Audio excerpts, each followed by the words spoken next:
5 women fought the system, a system they knew was wrong. They wouldn't take no for an answer, they believed they belonged. It was an uphill battle, it seemed they could not win. 5 women stood together, swore they never would give in. The power of their conviction still echoes through the years. They stood their ground and would not yield, undaunted by the fear. Truth was always on their side, truth will always win. 5 women stood together, swore they never would give in. Can you feel the fire burning from the torch they held high to guide us through the ages, fill our hearts with pride? Can you feel the need to take that torch and keep the flame alive? If you do, they have passed to you the spirit of the famous 5. Their work is still not finished, the world is still unjust. But when we fear to take a stand, their spirit says we must. The secret of their power, to find the courage to begin. 5 women stood together, swore they never would give in. And can you feel the fire burning from the torch they held high to guide us through the ages, fill our hearts with pride? Can you feel the need to take that torch and keep the flame alive? If you do, they have passed to you the spirit of the famous 5. If you do, they have passed to you the spirit of the famous 5. Emily Murphy, Henrietta Muir Edwards, Louise McKinney, Irene Parlby, and Nellie McClung. Heroes of Mine, the famous 5. Well, thank you, Carolyn, for getting us off to such a great start. I love Carolyn's 2 famous 5 songs. That was the spirit of the famous 5, saying it's now up to us. And her first one was the ballad of the famous 5, which talks about how they achieved this international human rights breakthrough, saying that women and men are equal throughout the world. So welcome. Bienvenue. Thank you all for coming today and spending some time with us. We are all treaty people, so it's important that we start with a recognition that it's important to honor the authentic history of North America and also continue to discuss how can we all live together. New Canadians, old Canadians, purple Canadians, maroon Canadians, whatever. We all have to live together. And by doing so, we'll take an important step towards reconciliation because we are all treaty people. So thank you all for coming today. Special thanks to those of you who have a season's pass, and there are still season's passes available for the balance of the season. It's an important hour to spend together on these famous 5 Fridays to get energized about the role we can play in the building of Canada, and of course to meet some outstanding female leaders. When we finished our virtual pink tea last month on March 2nd with Adrienne Arsenault and Tara Weber, we received so many positive independent messages from all of you, as well as you complete more than ever before. You completed the survey telling us what you liked about the virtual pink teas, and it's so appreciated. Thank you. We read everything, and we do take into consideration your suggestions. So if you missed Adrienne Arsenault and Tara Weber, don't worry. You can simply go to the Famous Five website, famous5.ca, and at the top of the home page, you'll see past pink teas, and click on that, and then you can choose any of, I think, nearly 20 pink teas, and certainly have a wonderful time meeting these incredible leaders. Now it's time for me to introduce one of the hardworking directors of the Famous Five Foundation, Kelly Bitoli. Kelly is the chair of the 95th anniversary of the person's case, and she invites all of you to join us and to help with us fulfilling some of the ideas we have, but also to contribute some more ideas. When Kelly is not involved with Famous Five, she is also involved with the Calgary International Film Festival and a number of other community organizations. Professionally, Kelly is an accountant, an account executive with a software infrastructure company that was started by a woman, and their name is VMware. So Kelly, thank you for all you do for Famous Five and for the community, and now it's over to you. Thank you. Thank you, Frances. I'm thrilled to be a director of the Famous Five Foundation and the chair of the 95th anniversary of the person's case, which happens October 18th, 2024. We hope you can join for the Famous Five 95th celebrations. Today, however, I'd like to introduce you to our outstanding virtual pink tea panelists. Another standard of excellence was established, and another trail was blazed when Amanda Forbis and Wendy Tilby were nominated earlier this year for an Oscar for the third time. These Calgarians thrilled an international audience with their short film animation entitled The Flying Sailor, which screened at the Calgary International Film Festival last fall. The film is based on a true incident when ships collided in 1917 and demolished most of Halifax. Also, as a board member of SIF, I invite all of you to come to Calgary to enjoy another remarkable collection of films this fall, from September 21st to October the 1st. Wendy and Amanda earned degrees at the Emily Carr College of Art and Design in Vancouver and worked as solo animators until joining forces as part of the talented team at the National Film Board. Today, we'll learn why creativity is or should be an important part of our lives, of our identity as a nation, and we'll learn why Amanda and Wendy have the courage to evoke. Last year, Marianne Moser chaired our virtual pink tea conversation with Dr. Suzanne Simard, who was challenging Charles Darwin's theory of survival of the fittest. We are very grateful that Marianne is our VIP host once again. This time, it's a conversation with old friends. Marianne is known internationally for her creativity, and while CEO of TELUS Spark, the organization received several national and international awards for creative excellence. Bravo, Marianne, and over to you.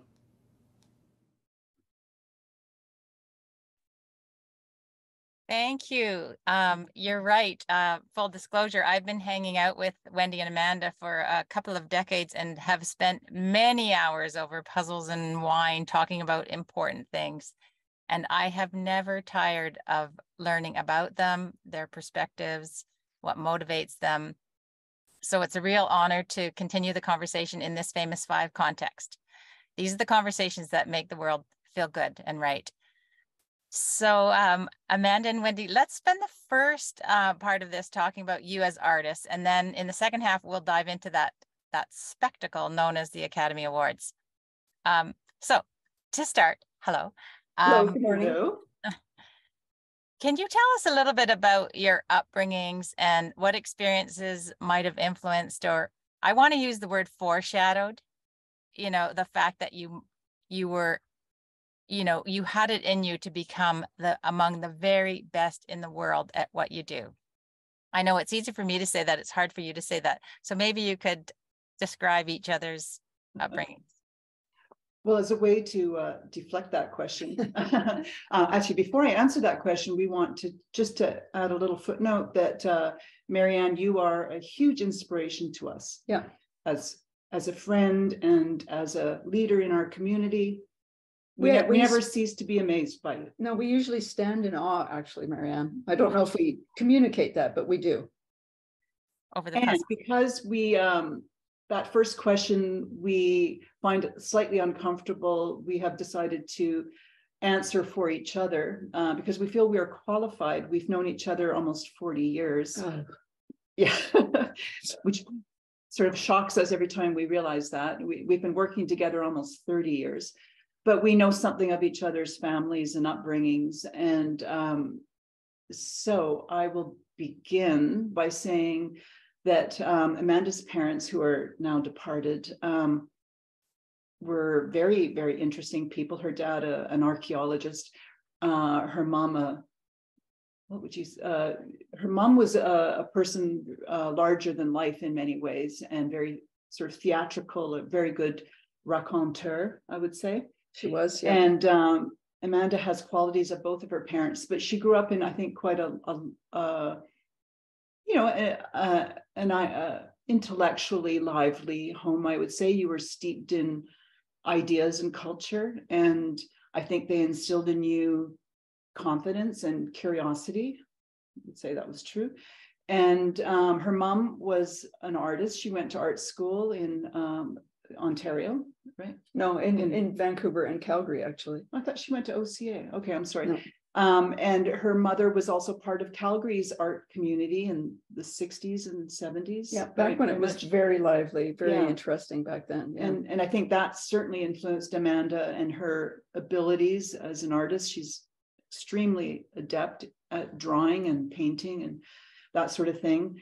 But she's also somebody who's, I think her parents were a little older when she was born, and her brothers were 10 years older. And so Amanda was a little bit like an only child. And I think because of that, she got to know a lot of her parents' friends very well and was very comfortable with adults. And also, I think, got a little bit steeped in their tastes and their interests. And so, your love of old musicals, Gilbert and Sullivan, British history, which comes from her British mother, all those sorts of things. And all of those things, if you actually think about it, have filtered into our work. Steamships, that sort of thing. Love steamships. Yeah. And Gilbert and Sullivan, that kind of thing. So your tastes are very eclectic and unusual, and one might even say old-fashioned, but that's what I love about you. Oh, thank you. Well, I was going to say one other influence I discovered later was when I was going through my dad's papers after he died, and I saw all of his Canada Council applications and got a sense of how he worked. And I realized that archaeology and animation have a lot in common in that it's very hard to describe actually what utility they have in the world, but they're pursuits that can be important or can be completely unimportant. And they're both very, very fastidious pursuits that require tons and tons of patience. And no instant gratification. And no instant gratification. And so that it was funny that after he died, I discovered we had this weird commonality in our approach to our work. I've never thought of that. Yeah. That's true. Animation and archaeology. Yeah. And grant applications as well. I mean, we haven't had to do too much of that, but that's a thing. Though his existence was a little more secure than ours. Yes, it was. That was the pleasure of being a tenured professor. A tenured professor after the Second World War. Yes.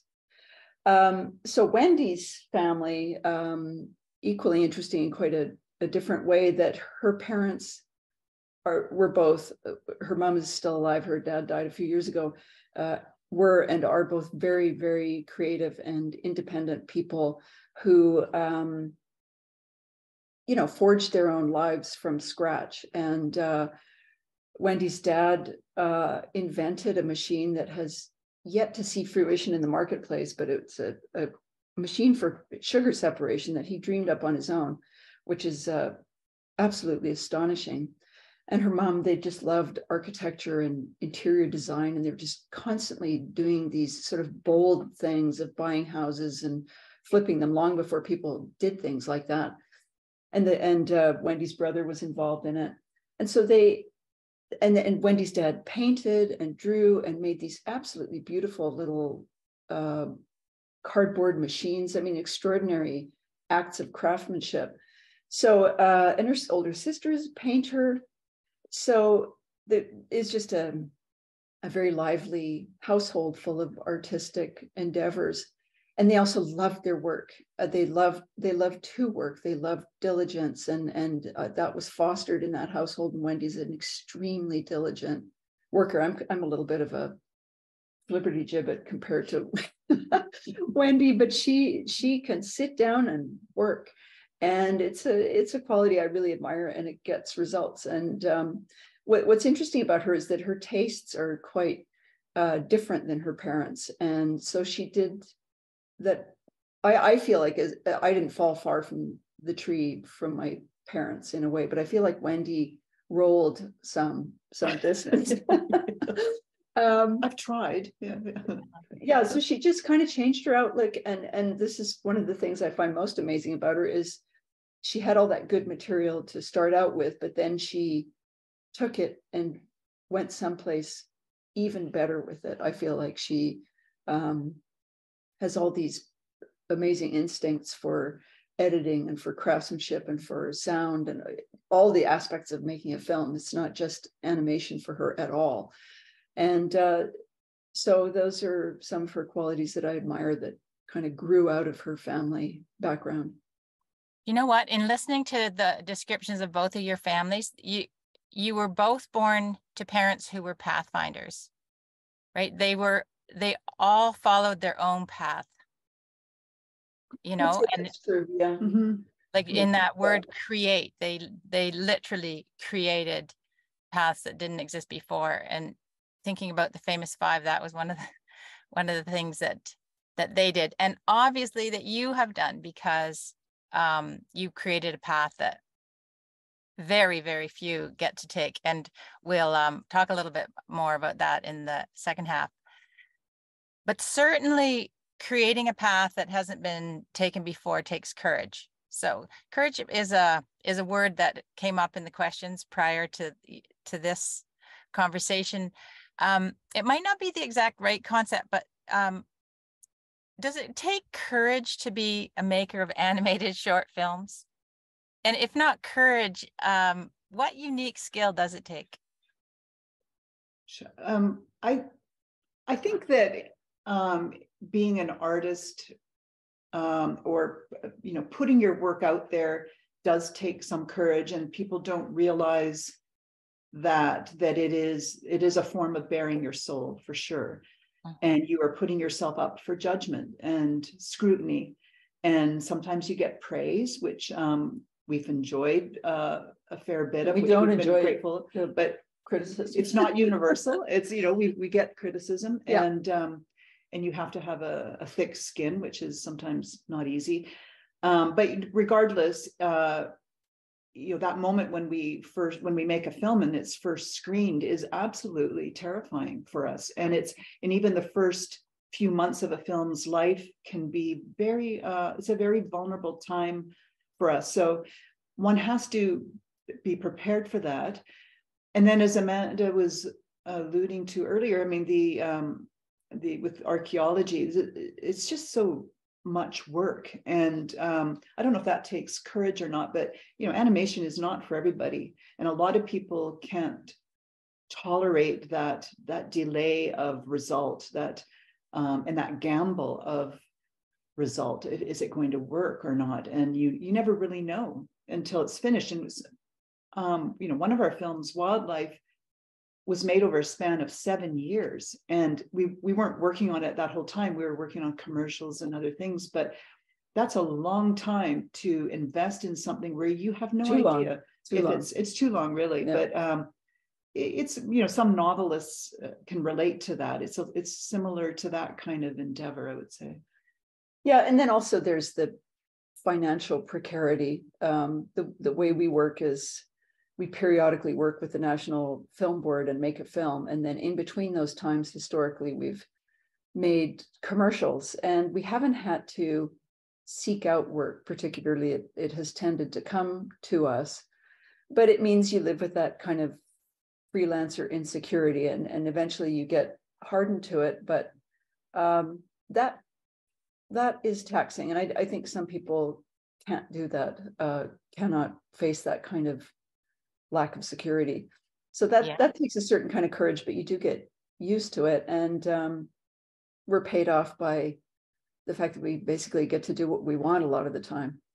Well, and also the flip side of the insecurity is that, which I personally like, but I think for some people it would be very scary, but I like not knowing the future exactly. I don't like having it all laid out for me. I like the mystery of what's next and the changes of that. But you might be able to relate to you can relate to that, Marion, I think. Yeah, I like that. But I mean, the security is a big thing for people, you know, so it takes courage to say, I don't know how we're going to pay the rent next year, or I don't know what we're going to be doing this time next year. Yeah.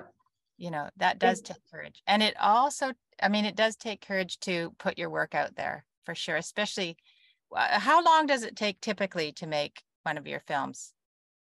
Well, not 7 years. 7 years sounded atypical. Yeah, well, it was a bit, but The Flying Sailor took 3 years, and When the Day Breaks took 4.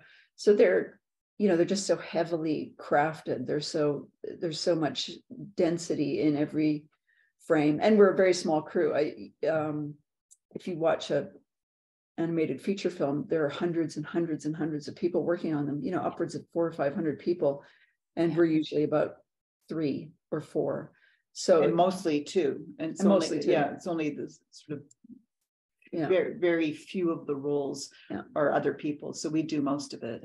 But just that thing about the vulnerability of putting your stuff out there, it's that there's that misconception about artists that it just comes out of us.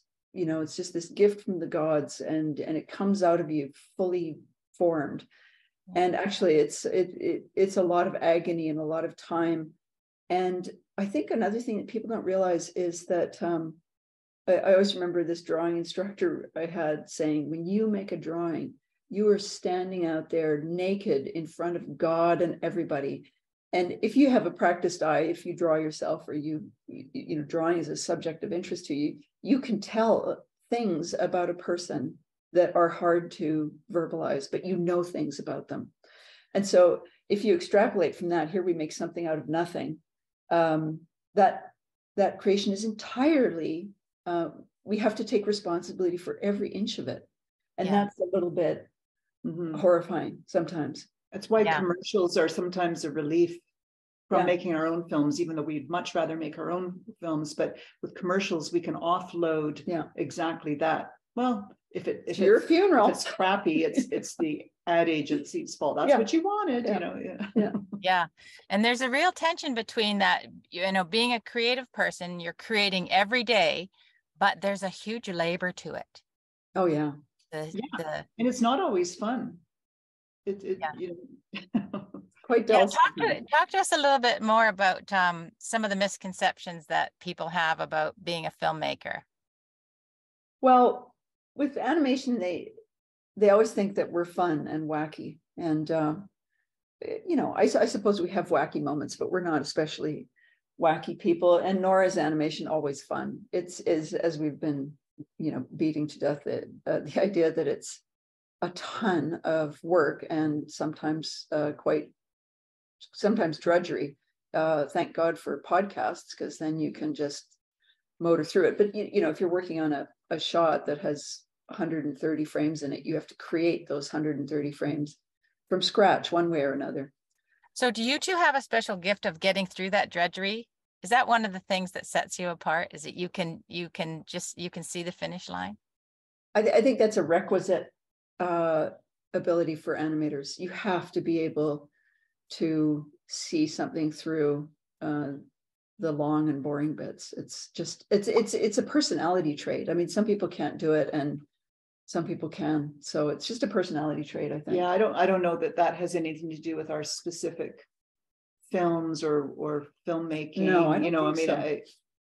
I mean, a recipe for success is elusive, as elusive to us as it probably is to you, because it's a what makes a good film. I mean, there are many ingredients, and what we do is very different from what someone else does. And as mentioned, we don't always know if they're any good until long after they're finished. But our process is really a little bit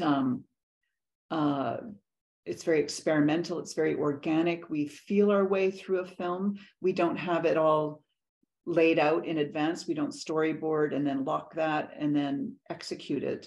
We're constantly revisiting, reacting. We do something, we decide, okay, that's good. Now that means this is going to look like this, and this is going to, and then it gradually takes shape. And it's a very responsive process that sometimes it's 2 steps backwards, sometimes it's 4 forward, and that kind of thing. And not everybody works like that either. I mean, maybe it's the way we approach life too, because we don't like to see it all laid out.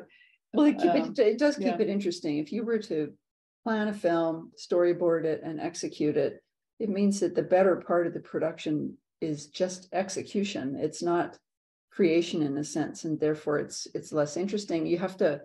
It's one of the great advantages to a long production time is that you have moments to rethink and revisit the concept and make it better as you go along. Yeah. So it's a real artwork. A real artwork? Artwork. Yeah. Yeah. I mean, the one other thing I would add is when we've been asked about creative process, which is it's a difficult thing to describe sometimes, how we work, in a given day or whatever. But one way that I've described it as in looser terms is that it's a process of kind of creating a chaos and then finding order in it. And it's kind of alternating between a more unconscious process of just like throw stuff at the wall. Don't think too hard about it. Let it come from, this more of an intuitive place. And then look at everything that you've stuck on the wall and throw at everything that doesn't make sense to you or that you don't like, and then find connections with what is left. And then you go from there. And then you throw more stuff at it. And then, so it's kind of an alternating, but you need to access something deep within you, but then you also have to put on your rigorous hat and make sense of it. Because if it's all that intuitive thing, sometimes it's completely opaque. We won't reach the audience. It doesn't mean anything. So you've got to have both those hats, I think. Yeah. Amazing and not easy. Yeah. No, that's true. Yeah. Requires mastery. For this film, you chose to tell a story that seemed absolutely impossible. Yeah. Sailor flying through the air. And yet it absolutely did happen. Is there a lesson you were trying to tell us? Well, I think we were simply attracted to that particular story because it allowed us an envelope in which we could, he is blown up, thrown 2 kilometers and lands. And inside that envelope, we could do whatever we wanted to. We could tell whatever story we wanted to. But of course, the truth of it is very striking. But when we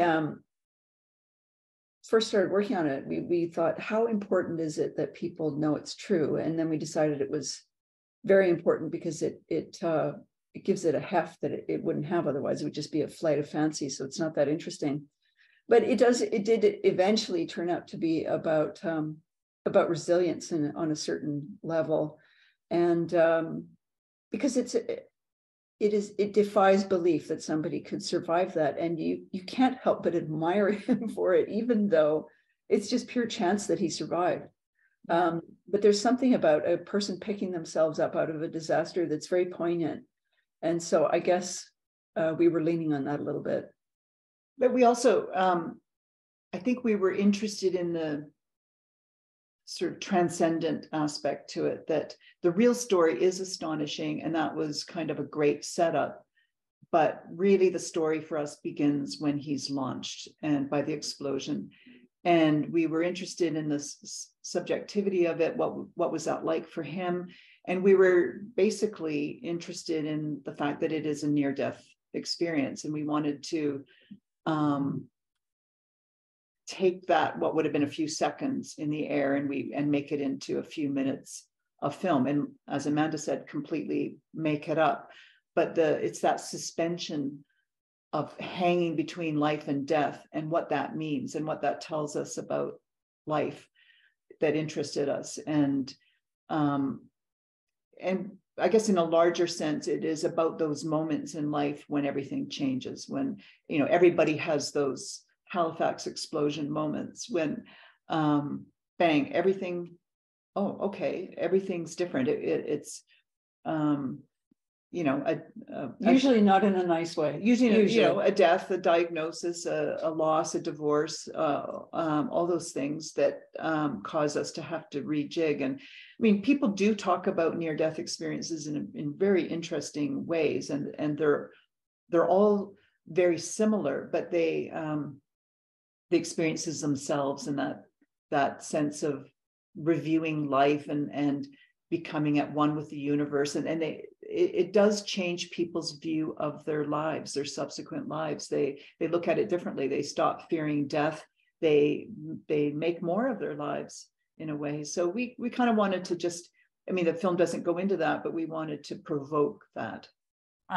Yeah, no, it's fascinating that was the content area that you wanted to create in, because you are communicating something. People are getting a lot out of this film, and it's a perfect jumping off point to a question that we have from an actress who is named Haley Foss, and we have a couple of questions that she wants to ask you, and one of them is about the content areas that you've chosen.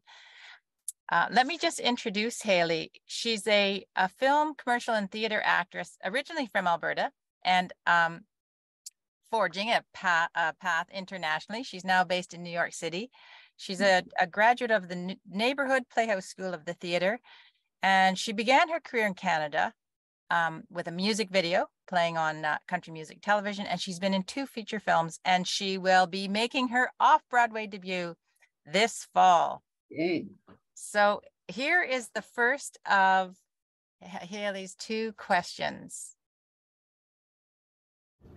Congratulations on your Oscar nomination. It is so well deserved, and I am honored to be talking with you. It is my pleasure to ask you 2 questions. The first question I'm wondering is, what made you interested in animation and design as opposed to narrative and live casts and sets? Were there any shows or films in particular that inspired you to take this journey? I'll wait for your answer, and then I'll ask the second question.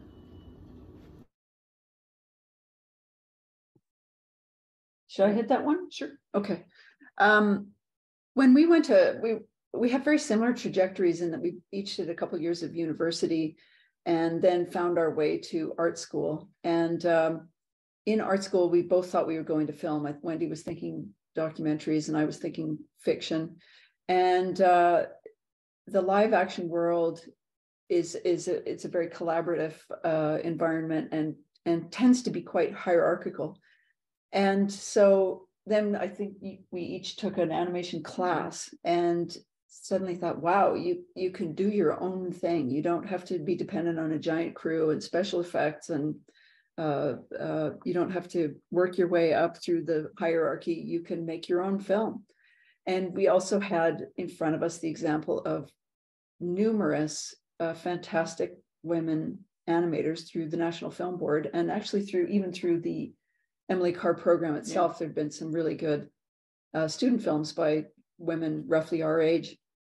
And so we were attracted to animation for that reason. The control, I mean, really, let's get real here. We are control freaks. Let's just be honest about it. Ask any animator, they'll say it's control. I can control every frame. Yeah. Yeah.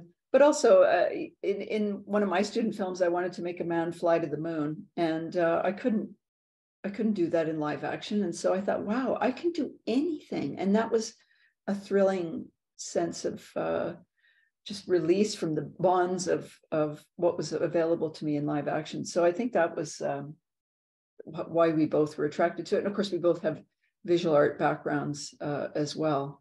And also the completeness of the form. You know, when you think about it, it's visual art, it's sound, it's music, it's story or dramatic structure of some kind. So it's acting, this lovely little perfect universe of creativity. And also you can be, the one thing, it's changing now in the film world, but still isn't quite there yet. But the hierarchy Amanda was mentioning, you know, men have historically, you know, they rise up into the director's jobs, and it's partly, I don't know if it's personality or whatever, but, you know, women have been either held back or reluctant to be in that role of bossing around a whole set full of people. And you know, speaking for myself, I'm an internally very bossy person, or let's say controlling, or I have ideas about things, but I don't like actually bossing people around, or, you know, it doesn't give me pleasure to, like if I have an idea, I like to just work it out, or, you know, work it out with Amanda. To have an entire set of camera people and grips and gaffers and actors and all the hanging around like this, waiting for her to make up her mind, would just drive me crazy. Like I'm very sort of private and solitary in that creative process. And so live action was really daunting for me in that way, I think. Yeah. Okay. Yeah. And I love that you chose animation because anything is possible. Yes. Mm-hmm. Yeah. Okay, let's hear Haley's second question. Thanks for your fascinating answer. Now, because the two of you tackle serious topics in your films like death and trauma, I'm wondering, do you find it more difficult, or do you feel you have an advantage portraying these topics authentically through animation? Thanks. That's a really interesting Haley, question. that's an interesting question, and one that we've pondered before in slightly different ways. But that, I mean, the fact is that we are attracted to the ideas we're attracted to, and we are animation filmmakers. So that's how we make our ideas. It's not that we've got this idea, should we do it in live action? Should we do it in animation? Right. And we choose one or the other depending on what's better for the idea, although that could happen. But historically, we have chosen animation because that's what we do, and we choose the ideas because they interest us. However, the nub of what you're asking is, how has animation advantaged these kinds of ideas? And it's interesting because animation has the ability to create a kind of distance. Like if you're dealing with an uncomfortable or even a sort of a traumatic thing, sometimes it's more comfortable to have it in animation because it's a little less real, and the audience is more comfortable. I mean, an example that we were thinking of is an animated film we know that's talking about sex education or something like that, and having drawn characters just makes everybody more much less cringy. Yeah, much less cringy. But also we were talking about, if you had, some of you have seen All Quiet on the Western Front, if you animated that film is just a 2-hour grinding your face in the muck and the blood. And I mean, I don't particularly love it for that, but it is very effective and creates some kind of some kind of imitation of trauma or some kind of reverberation of trauma, I should say, in you. And an animated film is inherently less visceral in nature. Yeah. However, there is something in animation that can draw you in. And for our film, When the Day Breaks, which is about a car accident and the death of an animal, I mean, we very deliberately, well, let me say, we were aware of the fact that in cartoons where you often have animal characters, if an animal like a coyote falls off a cliff, he's going to be okay. We know that. In our film, a chicken gets run over by a car and he's not okay. And so we were playing with that fact or that expectation that an audience might have about a character. And we sort of, we kind of make a right turn about that. And same with the Flying Sailor. He's an animated character. He gets blown up and it's very real. And I don't think the audience knows exactly what's going to happen. But I think the audience, we hope, feels the visceral effects of the explosion. But what animation allowed us to do was take us on a more poetic journey. We can't take these surreal departures, these abstract digressions as easily in live action. Well, it's inherently less literal than live action, just by the virtue of the fact that it's created from scratch. Exactly. Oh, and then one other thing is that one thing that we've always learned, and we always tell students, is when you're coming up with an idea, ask yourself, could this idea be done just as well or better in live action? And if the answer is yes, well, then do it in live action, because animation is the most inefficient way to make a film. And it makes no sense to make it in animation. But if it has reasons why this must be done in animation, then absolutely do it. That's what it's for. It's to go places that you can't go in live action. I also think that just the concept of the uncanny valley. If people are not familiar with that, that's the term that they came up with for computer generated characters, where you're looking at something close to reality, but it's not quite, and it freaks you out a little bit because the facial movements are not correct and the eyes don't track or something like that. And that's the uncanny valley, and they're closing it up all the time, but it's always still there because we have this exquisite system of cues, nonverbal cues in humans, and we're very, very sensitive to anything that diverges from that. So when you draw a character, you automatically have the benefit of suspension of disbelief. People say, okay, I don't have to accept this is absolutely real. And oh, look, that's charming. That's a pig. That's cute. And so they'll give their hearts to an animated character quite readily. It has to be a good character, but there's still a kind of, you can charm people a little more easily. And so, even though our sailor, I would suggest, is not an especially charming character, as a matter of fact, he's big and homely and not endearing, but wouldn't you much rather watch him than watch an actual naked middle-aged guy flying around in a frame? Let's put that out to the group. Which would you prefer? Poll. Let's have a poll. That's right. Look, okay, we only have about 7 more minutes, and people are dying to find out what it's like to be at the Academy Awards and be in that Oscar mill. And I know you have been nominated now for 3, Wendy 4. What's it like? How has it been different over the years? And in particular, what was it like this year? It just felt huge. Well, mill is a very good word. You do feel like you're thrust into this machine or this conveyor belt or something of nuttiness, a stream, or I don't know, of complete nuttiness. And then only when you get off do you realize how nutty it was. Yeah. But I mean, it was all consuming. And I would say over the years, the difference is it's become more consuming just because the media verse is so much bigger. And there are many, many media mouths to feed out there. So we were doing panels and interviews, many every day. just talking to the press, being, you know, I don't know, I guess doing videos, doing artwork. And then when we were doing social that, media, we were worrying about wardrobe, because there are multiple award shows and parties and things that you need to go to, and you can't wear the same outfits. And of course, we'd been sitting around in sweatpants for 3 years, and so it was a shock to the system.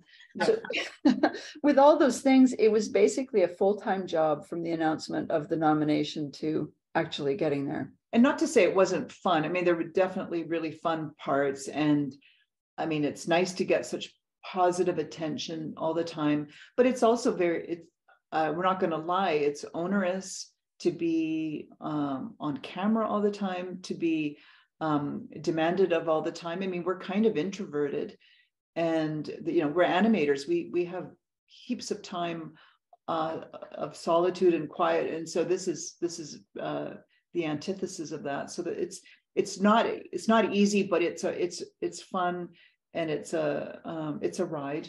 But the good part, so that it is quite stressful, and it's weird how psychologically you keep resetting your standard for success, so that you think, okay, we're on the long list for the Academy Awards. If we get on the short list, that'll be great. And then you're on the short list, and you think, if we don't get a nomination, then we're complete losers. And then you get to the nomination level, and you think, if we don't win, we're losers.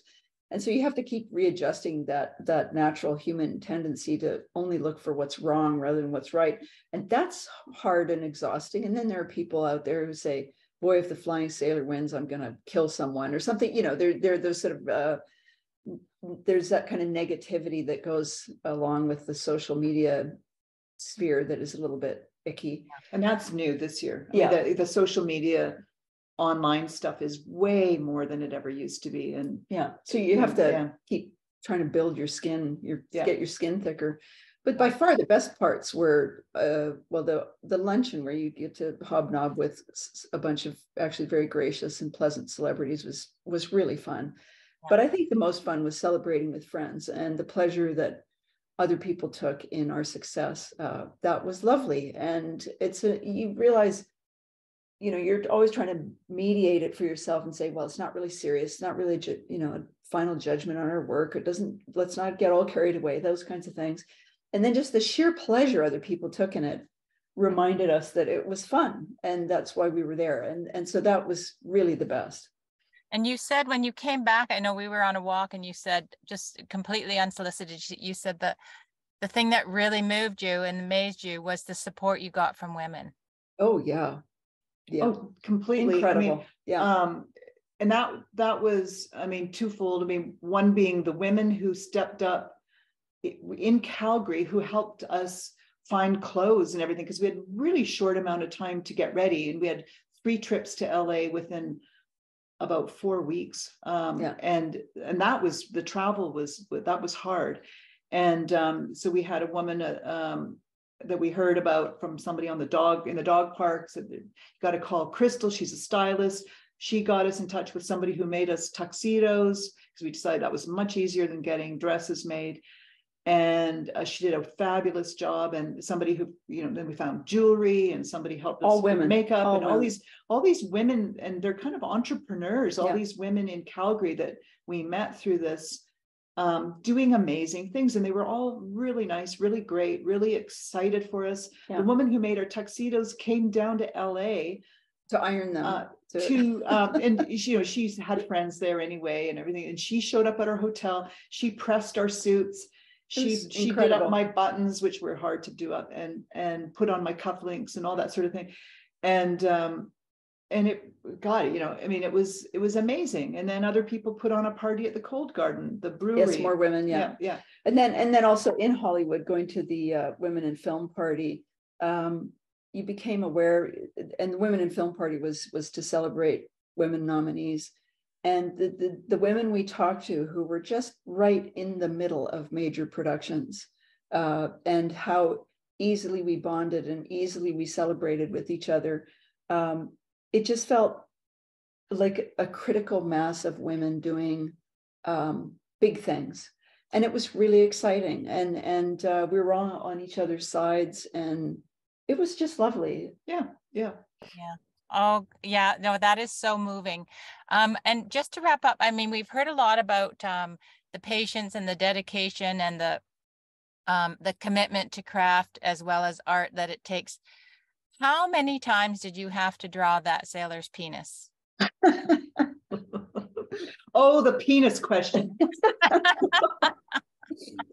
Okay, well, there's about a minute of naked sailor on screen, roughly, and maybe a little more. And so a minute is 1,440 frames, but you only draw every second frame. So that's 720, let's say. We'll round it up to 800 because it was over a minute. So there are some moments when he's facing away from the camera, or a leg is in front of the penis, Or a something. fish. A fish passes by. So I would say probably 450 penises. And most of them done by Amanda. Yeah. Amazing. That is commitment. Yeah. It was hard, but I did it.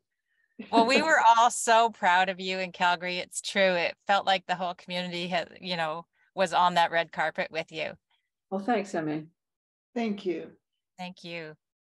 And I know Frances is joining us now. Here she is. Hi, Frances. Yes, she hates to interrupt the discussion, and she missed the penis when she was looking at the animated. Well, he's That's not. My apologies. That's good, because it's much better than some people for whom that's all they see. Yeah, That's You true. were actually Wow. you were reading the article. Yeah. Wow. yeah. Well, this was an amazingly sophisticated conversation. I thank the three of you very, very much. For someone who is a nuts and bolts person, I don't know how you think in all these creative ways, or are able to work with such minute changes so that when it all comes together, it flows. So this has been truly, truly wonderful. Thank you. And now it's our time to say thank you to the three of you by having a toast. And I would like to encourage you all to bring forward your tea or your teacup or your mug, or I used to get a my screen. teacup is stuck to my saucer. Whoops, what did I do here? Forever learning, I guess.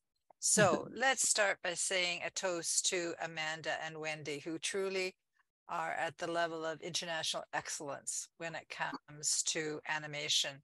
And I would say also in terms of communication too, it's thrilling to know that two women have taken on an unusual profession and excelled at it, and are able to, and you're taking the time to encourage others to do it as well. So if we may raise our glass of water or our tea in Is it appropriate toast to Amanda? toast ourselves? Yeah. To Cheers. Amanda Thank you. and Wendy, you are outstanding. Thank you. Thank you. It's an honor to be here. Yes. It's a How high-class kind. cup you got there, Marianne. I know. How kind. And if you haven't, friends, for some reason seen the Flying Sailor, it's really easy to look at. You just go to the National Film Board website, and there it is. And it takes what? Is it 8 minutes? Yeah. Yeah, 8 minutes. And you're absolutely fascinated by it, and fascinated, of course, now because we have some understanding as to the talent, the perseverance, the resilience, the courage that went into making that film. So please accept our gratitude for your leadership and encouragement to continue to animate. And Marianne, perfect VIP host, absolutely stellar. How exciting to have you back and to lead your friends through this discussion, both of very serious matters, but also of some fun things too. So if we might raise our glasses in toast to Marianne, VIP extraordinaire, to Marianne. Thanks, Emma. Thanks, Emma. Thank you guys. That was really fun. It was really fun. And also making the program fascinating and successful were Rachel, our actress from New York, and also Kelly, our director of the 95th anniversary. So we would like to say a thanks to them too for their contributions. So thank you to Rachel and to Kelly. Wonderful.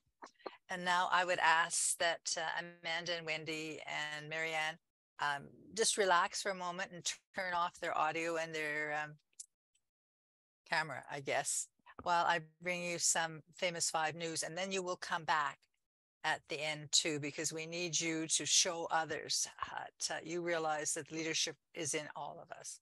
So thank you. And Okay. now I'd like to turn to the Famous Five news. And I want to start by saying thank you very much to the wonderful Famous Five group in Sarnia, who hosted a whole series of events around International Women's Day. And they featured the Famous Five Maquette went to visit Sarnia, and it's a wonderful place to go. I also, in the interim, have visited Ottawa. And again, it was a really thrilling event because we attended the Governor General's Awards in commemoration of the person's case and met 4 amazing people.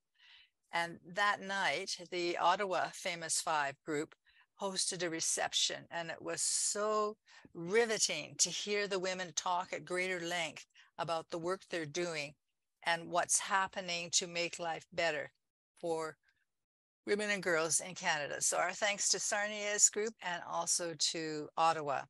And as we mentioned, the Famous Five Maquette is on its national tour, and we're taking it to libraries, to legislatures, and to post-secondary institutions to educate, inspire, and inform. And we want people to take action. Next slide, please.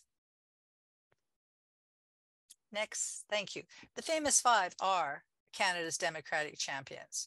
They are, as the next slide will show you, responsible for the securing the right for women to vote and the right for women to seek elected office in Canada. And then they came together as a group to make sure that women were involved in the federal process so that they could also serve in the Senate. While I was in Toronto, I had the pleasure of attending the Ontario Legislature's Women's Forum, and that happened. Just leave it, please, on this one. Thank you. And that involved the Speaker of the Legislature, Ted Arnott, and his colleague, Debbie LaMancha, inviting one girl from each of the please leave it there, on the 124 provincial ridings in Ontario to come and to meet current they call it MPPs, members of the provincial parliament, and to also learn about the Famous Five. So we're very grateful that they have had this day with, I think it was about 53, 54 young women who came and benefited from the achievements of the past, learned who was making life better right now, and hopefully we're inspired to do their role too. Next slide, please. So in order to do this Maquette tour, now this is our little advertisement, in order to do the Maquette tour, requires us to raise $200,000 in terms of the travel and the installation and the receptions and whatever. And we have 4 women who have each donated $40,000. And so we're very grateful to Lisa Poole, to Clarice Siebens, to Nancy Ruth, and also to Chris Matthews. But we require one more woman or one more donor to help us complete this important initiative. So I'm hoping there's somebody who's listening today that says, yes, I will be your 5th donor, or I know who could be your 5th donor, and make this really happen. End of ad. Next slide, please. So remember, the Famous Five are at Queen's Park in Ontario. They'll be there till the end of June. So please go and visit. Schools are now going every day. There are, I think, 4 or 5 schools going, but certainly individual tours are possible too. Next slide, please. So on October 18th, 2024, that's just next year. That's what, 16, 18 months away? We're going to celebrate the 95th anniversary of the Persons case. This international victory that said, yes, men and women are equal. It was the first. It had international ramifications, and it was started by 5 Alberta women, 5 Canadian women. So it's really important that we take the time to do a significant commemoration for this amazing achievement. on the 95th anniversary. We did the monuments and other things for the 70th, and there's a whole series of things we've done for each of the anniversaries, but the 95th is coming up next year and we need your help. Next slide, please. So one of the projects we want to do is have thousands and thousands of pink teas across Canada. We want women to come together and to say thank you to the women and the good-hearted men who have built a Canada where there are improvements in the lives of women and girls.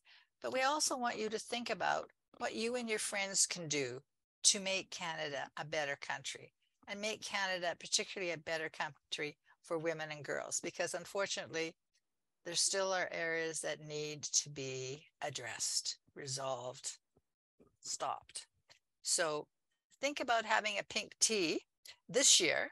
So next year, you know how to do it. And if you are wondering about some ideas, just visit again the Famous Five website and look for the pink tea kit under resources, and you will find it there in terms of how to go about and some background information. So thousands of pink teas hopefully are coming our way, where women get together and, as Amanda and Wendy said, show that they support other women and make life better for us. Next, please. So what are we going to do on the actual day of October 18th? Well, we've sort of decided, but it's still not engraved in stone, is to do this 95th anniversary here in Calgary. We're going to ask, we already have asked, of the Governor General and the Minister responsible for women and gender equality and youth of the federal government to bring the Person's Case Awards to Calgary. This is what happened in 1999, and we think it would be wonderful to have them as part of these celebrations. There's also potential for a Famous Five tour. There are Famous Five songs, as you know, thanks to Carolyn Harley and others. There are Famous Five poems. There's a play. So we're going to have a cultural tribute also. And we're in negotiations to have some very special VIP guests from England. And that will add recognition of the role that the Privy Council played in bringing this extraordinary achievement to life. So we have time now to plan. We need your ideas. We need you to say, yes, I'll take on this particular aspect of the 95th anniversary. Next, please. So coming up in terms of the virtual pink teas on May the 5th, the whole issue of menstrual equity. And it has been produced or will be produced by West Island College here in Calgary, and Days for Girls in Canada, Days for Girls Canada, their advocacy chair, Jill Johnston. So that will be on May the 5th. The average Canadian woman pays between $5,000 and $7,500 for menstrual products. And the current government has put into place some funds to cover those costs. And one of the groups that is benefiting from that are our Indigenous nations. The federal government is giving the nations so that the girls and women there do not have to pay for their menstrual products. On June the 2nd, we're going to talk about anti-Semitism and what action can be taken to defeat it. And this will be done with students from King David High School in Vancouver and a remarkable rabbi, Elise Goldstein. We will also have a survivor of the Holocaust so that we never forget what happened, and we make sure that it doesn't happen again. Next slide, please. Or maybe that's it. That's it for Famous Five News. Other than I'd like to invite back our amazing panel, Amanda and Wendy, and also Marianne, because as we've heard, a number of women have in the past achieved great things that have improved the life for us, but now it is up to us. And that means that each of us has to be a leader too, that we have to realize that we have things to do. And I meant to say the 95th anniversary is going to be a partnership with Spirit North, the amazing organization that gold Olympic medalist Becky Scott has established, and is helping approximately 6,500 Indigenous youth every year to be empowered through sport and through play. So back to us. It's time for us to be the leader. It's time for us to recognize the leader in all of us. So shoulders back, deep breath in and out. And after I count to 5, I would like us to say in a strong, clear voice that I'm a leader too. So 5, 4, 3, 2, 1. I'm a leader too. You're not alone. The spirit of the famous 5 is within you. So continue to feel equal to high and splendid braveries. Again, Wendy, thank you. Amanda, thank you. Marianne, thank you. And to all of you who are with us today, thank you very much. Thank you so much, Frances. Thank you. We'll see you in May. Merci. Bye. Thanks, everybody. Bye-bye. Thanks for coming. Really enjoyed it. Thank you. Bye, Thank you. Amy.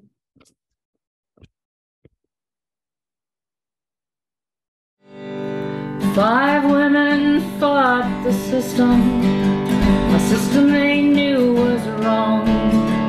They wouldn't take no for an answer, they believed they belonged.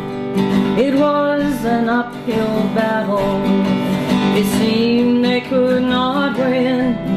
5 women stood together, swore they never would give in. The power of their conviction still echoes through the years. They stood their ground and would not yield, undaunted by the fear. Truth was always on their side, truth will always win. 5 women stood together, swore they never would give in. Fire burning from the torch they held high to guide us through the ages, fill our hearts with pride. Can you feel the need to take that torch and keep the flame alive? If you do, they have passed to you the spirit of the famous 5. Their work is still not finished, the world is still unjust. But when we fear to take a stand, their spirit says we must. The secret of their power, to find the courage to begin. 5 women stood together, swore they never would give in. And can you feel the fire burning from the torch they held high to guide us through the ages, fill our hearts with pride? Can you feel the need to take that torch and keep the flame alive? If you do, they have passed to you the spirit of the famous 5. If you do, they have passed to you the spirit of the famous 5. Emily Murphy, Henrietta Muir Edwards, Louise McKinney, Irene Carlby, and Nellie McClung. Heroes of Mine, the famous 5.